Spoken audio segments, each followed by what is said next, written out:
Now the Three Martini Lunch with Greg Corombos and Jim Garrity. And welcome, everyone, to the Tuesday edition of the Three Martini Lunch, along with Jim Garrity of National Review, who is also author of The Weed Agency. I'm Greg Corombos of Radio America. We've got good, bad, and crazy martinis for you today as conservatives. And if you were with us yesterday, you know our bad martini was a little bit of concern over the fact that Democrats seem to be outraising Republicans in this midterm election cycle, and their ground game perhaps is ahead of the GOP in a number of states and districts. And so that is obviously a reason for concern in a year where the GOP has great expectations. But on the good news side, Carl Cameron over at Fox News had a report on Special Report with Bret Baier last night about how Democrats are actually the ones really concerned that this could not only end up with a Senate in Republican hands, but potentially even a wave year. Here's Cameron summing it up briefly with some commentary from former Howard Dean campaign manager Joe Truthy. Democrats, who earlier this year thought they could defend their majority, now feared GOP momentum could cost them even more than 6 seats. I think we all thought, 4 was in the bag, but they were going to have a tough time getting to 5 or 6. Wave, it could get to 10. And Ed Rollins kind of thinks that's the likelihood as well because of the president's unpopularity. Jim, obviously these are state-by-state contests, but overall, a good sign. Obviously, long way to go. It's nothing really that surprising. People say, Republicans need 6 seats. Well, they have 3 pretty much in the bag, West Virginia and Montana and South Dakota. So really you're looking at 3. They got to keep the one in Georgia. They got to keep the one in Kentucky. And the polling in both of those races looks okay. Not, ironclad lock, take it to the bank. And I think we all need to be kind of circumspect in our assessments of this. I'm usually a very big fan of Larry Sabato. I think he's a very fair-minded assessor of these sorts of races. But he kind of, I don't know if it was the pressure to come up with a theme for his column or what today, but he says, in every single one of the crystal balls toss-up states, Alaska, Arkansas, Iowa, Louisiana, and North Carolina, the Republican Senate candidate has not yet opened up a real polling lead in any of them. Well, okay, it is August 26th. It is close to the end of the month. In Alaska, we've had one poll done by Rasmussen a few days ago that has the Republican up by a couple of points. One poll in Arkansas showing very close between Tom Cotton and Mark Pryor. None in Iowa in August, so far. None in Louisiana in August. There have been 3 in North Carolina, and of those, 2 of them have the Republican Tom Tillis ahead. So, yes, they haven't really pulled away, but in a couple of these states, we have no idea how the state of the race is right now. My guess is that come September, we will see the major media organizations and polling groups go out and start doing more public polling. Maybe there's some sort of private polls that Sabato has heard about that he's basing this upon. But I think it's kind of, look, right now you'd have to say that for the Republicans, the outlook looks pretty good, still a lot of road ahead. Got to keep their eyes on getting out the vote and everything we talked about in yesterday's bad martini. But look, the outlook is pretty good if Republicans play their card right and keep on pushing all the way to the end. And a lot of those incumbents, even if it is neck and neck, those incumbents are well below 50, which is a good sign for the Republican challengers. And if Bill Cassidy's ahead of Mary Landrieu right now, they got the jungle election day down there with other Republicans in the race. And all he really has to do is keep her under 50, and he's got a real good chance in the runoffs. On to the bad martini now. And, Jim, if this scares you, it probably should. This from the Washington Free Beacon. The federal government is spending nearly $1 million to create an online database that will track misinformation and hate speech on Twitter. The National Science Foundation is financing the creation of a web service that will monitor suspicious memes and what it considers false and misleading ideas with a major focus on political activity online. The Truthy database, and yes, they got it from the Colbert Report, created by researchers at Indiana University, is designed to, quote, detect political smears, astroturfing, misinformation, and other social pollution. What could possibly go wrong there? Just skipping down a little bit, the project's lead investigator, first of all, here's a guy who's investigating people's statements online, proclaims his support for numerous progressive advocacy groups, including President Barack Obama's Organizing for Action, MoveOn.org, Greenpeace, the Sierra Club, Amnesty International, and True Majority.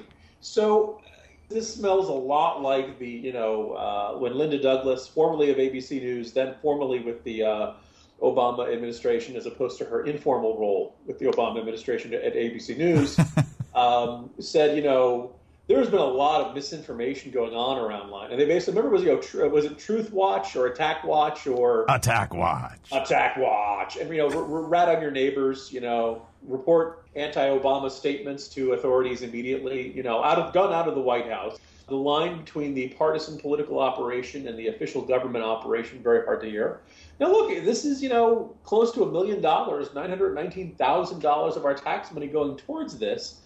And it just sounds like something Orwellian or something not respective of the First Amendment. By golly, you have a First Amendment right to put out memes that people think are suspicious. I'm reminded of a good cartoon that basically says a guy, typing away on his computer, and his wife yells, "Honey, come to bed." He's like, "I can't. Somebody's wrong on the internet."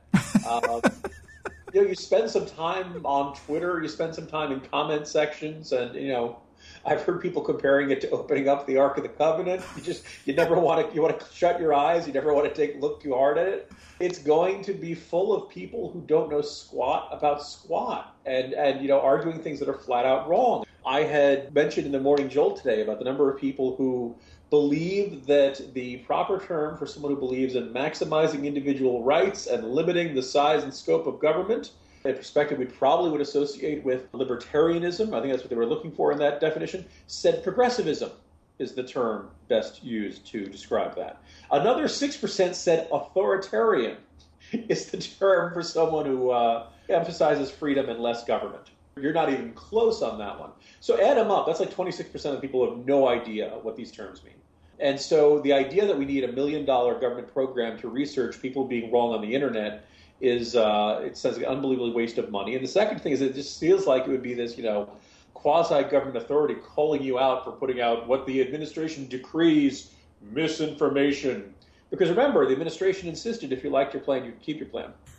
Right? I mean, and that was one of the things, that Linda Douglas and other defenders of Obamacare insisted was a damnable lie about their program. And, oh, by the way, it turned out to be right all along. And that's why we don't want government programs or government-funded programs looking into speech on the internet and decreeing it to be out of bounds and needing presumably some sort of government restriction or punishment. All right, on to the crazy martini now. And it was last week that a lot of us were out there wondering why the Obama administration was admitting long after the fact to the failed rescue attempt to free James Foley and other hostages held by the Islamic State. A lot of people said not only was it bad form to publicly declare your losses or publicly declare special operations campaigns, but they also revealed that they got the intel from freed hostages. So good luck to the rest of the hostages for being freed. Here's the latest bit of odd public dissemination from the administration when it comes to the ISIS threat. This is from the NBC affiliate here in Washington. The United States military is flying surveillance missions over Syria to analyze targets for potential airstrikes against militants from ISIS, U.S. officials told NBC News. The airstrikes would be aimed at ISIS forces, weapons, and critical supply lines between Iraq and Syria, a border that has effectively been erased as ISIS has advanced and seized territory this year. The officials stressed that no decision had been made. So, Jim, we're just thinking about it, but if we do bomb, it'll probably be right around here. The only thing I think of is, suppose you are some U.S. official who thinks this is a terrible idea. Suppose you could fear about mission creep. I'd like to know what the alternative plan is. Unless the attitude is, well, if you behead an American, we will say, no, don't do that. Stop. Or we will say, stop again, as the police in London like to say. So I assume this is an unofficial leak. This is not a planned leak. There's just somebody who felt the need to call up the AP. Hey, guess what we're doing? Yeah, flying over Syria. Yep, looking for targets. Don't know if we're going to bomb yet, but, there's that. Because I assume the Syrians would be wise enough to say, the American papers are reporting the Americans are flying over us. Start moving stuff around. Wherever we've been, move it so that they don't hit it there. And I suppose the next step, Greg, is like a formal invitation to the airstrikes. You're invited to airstrikes starting on Friday, September 29th, just after dusk. Please keep all personnel, vehicles, command posts, artillery, and stockpiles of weapons in place until that time. Your cooperation is much appreciated, courtesy of the United States military. I don't understand the benefit of this, and if there is no benefit of this, why did this person do it? This U.S. official would presumably have if anything, we'd like to have the element of surprise if we go after ISIS in Syria. Whether or not we need congressional authorization is kind of a separate issue. But I just don't understand the benefit of this. And so this fully fits the crazy martini, unless we just don't do anything secret anymore, Greg. Where our pilots are tweeting as they fly over, selfie, bombing ISIS or something, which would kind of be awesome. But I just like that selfie to go up after the bomb lands, so they don't have time to run out of the place or anything like that. I don't. Maybe it's this new post-Snowden national security state where we just bled out all our secrets before anybody else could do it. Does that make sense? It does. That's crazy as well. It just hit me that Maverick and Goose did the first selfie in combat. That's right, with the Polaroid. There you go. So. On that note, let's hope it doesn't come to that, because that would also be a crazy martini. Jim, we'll talk to you tomorrow. See you tomorrow, Greg. Jim Garrity of National Review. I'm Greg Columbus of Radio America. Thanks so much for being with us today. And be sure to join us again on Wednesday for the next 3 Martini Lunch.